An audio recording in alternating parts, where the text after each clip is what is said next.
the Dolmabahce Palace, which we're about to see again on the left-hand side, was being constructed.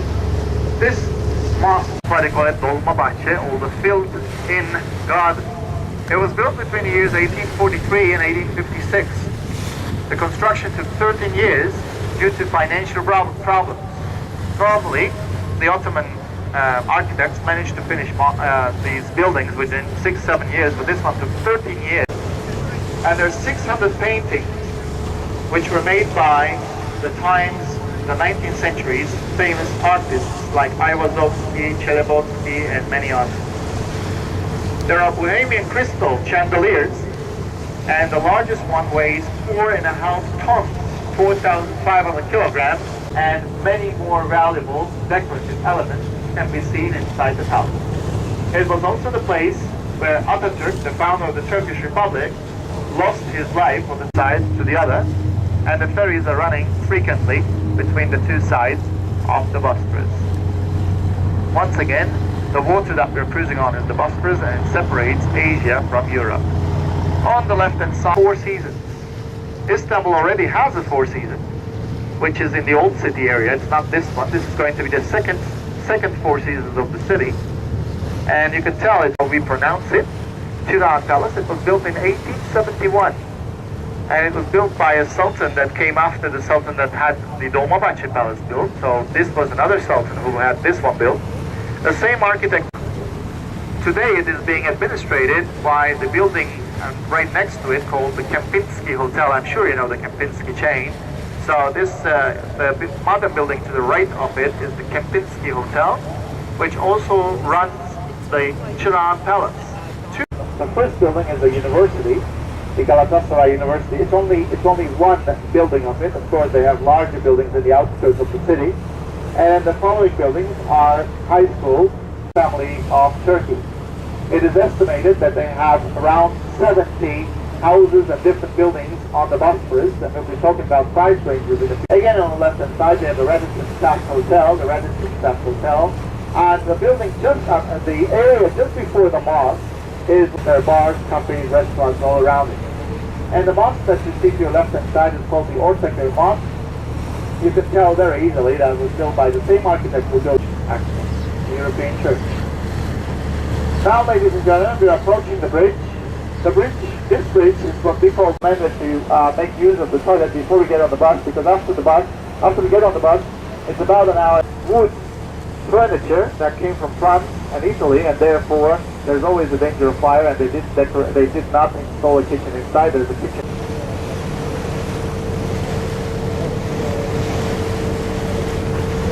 Right now we're passing by an area called Arnavutköy, and it means... Now the majority of the houses you're seeing are still concrete buildings, but further we'll start to see 2, 3, or even 4-story wooden houses, $1 million. The houses on the Bosphorus attract many, especially foreign businessmen, particularly Russian businessmen, which have an enormous amount of money to spend. Maybe you know about them. He bought 7 of them. And as you can imagine, this only helps the prices to go up, so it doesn't really help the real estate prices in Turkey in favor of the Turks. The prices are going up and up and up every day. But one thing that we're very happy with is that a lot of these families are unfortunately thrown on the water, and they know where the currents meet. And that's, of course, where the litter is going to be. And also they're going to coves, like little coves like this one, where the litter is getting together. The average depth, the deepest place on the Bosphorus is 125. And there's 2 currents, one from north to south and one from south to north. The north to south is the more stronger one.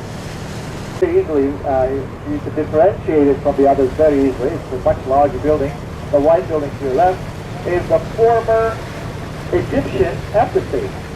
Now, I said former embassy because no longer embassy, which is in Ankara now, does not use this for anything. But German, Austrian, French, and many more still use large buildings that we may be pointing out from a distance if you will be on this side. The most expensive Starbucks in Turkey is to your left now.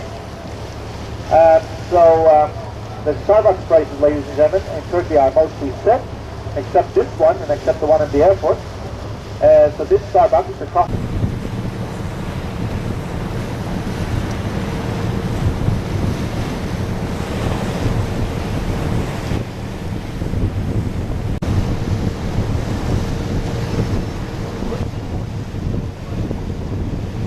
That's right here.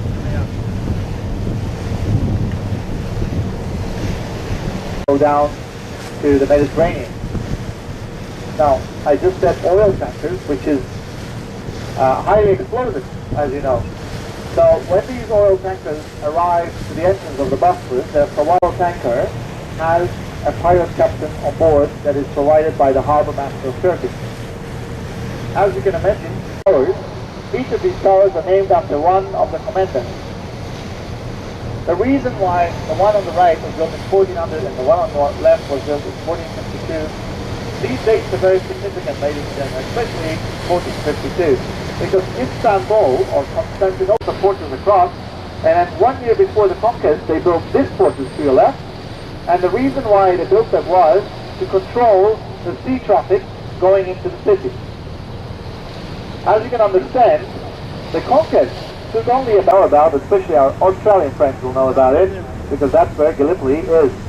So this one was built in 1452, the one across was built in 1400, and it's a way smaller one, the one on the 8th. Built in the honor of the 65th anniversary of the Turkish Republic, 1988. And good chance is tied in Panama, and the reason why they do that is Asia to Europe is free of charge. The length is approximately the same with the other in total. It's about a mile. But well, in a few minutes. $101 million house is coming up, ladies and gentlemen, in a few minutes. And the name of the area once again, Yeniköy. Their jobs with helicopters. They don't even have to live in the same city. A lot of them live in different cities. They're factory owners, textile factory, cars, which are mainly in Bursa. This one on the left, the white one with the towers, reflects very much of India or that area. But some of them would look very Ottoman and some of them would look very European. They don't have a certain style, they're built in, by the way. They can be in many different. We're passing by Holland at the moment. You can see the Dutch flag. We're passing by Holland. And you can see the European Union flag, Dutch flag, and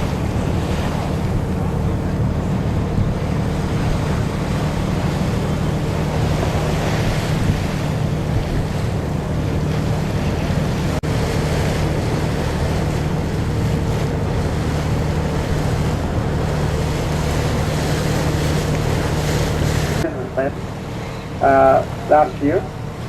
And then there's some very other pretty ones coming up, made in many different styles. You can see Arabic writing on them sometimes, but the script was Arabic. So the Arabic writing you see is there for Arabic. Right now we're not using Arabic script anymore, outdoor as well. So we are passing by the pier of Yeniköy. This is also an important public transportation port. It's hard as it, but it's still considered as Istanbul, ladies and gentlemen. It's a very, very big city. A drive from west to east of the city can take you over 3 hours. A variety of colors, pink, white, green, many different colors, and many different styles together too. So they, as I said, they don't follow one single style. A lot of traditions in Turkey. However, it's not only in Turkey. The Greeks have it, the Israelis have it, they have it in Israel too, and they have it in Egypt. So it's really not a Muslim tradition.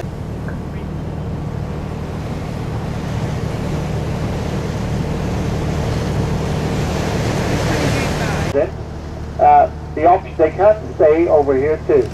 It's not a must, but very often he hosts his guests in this house as well.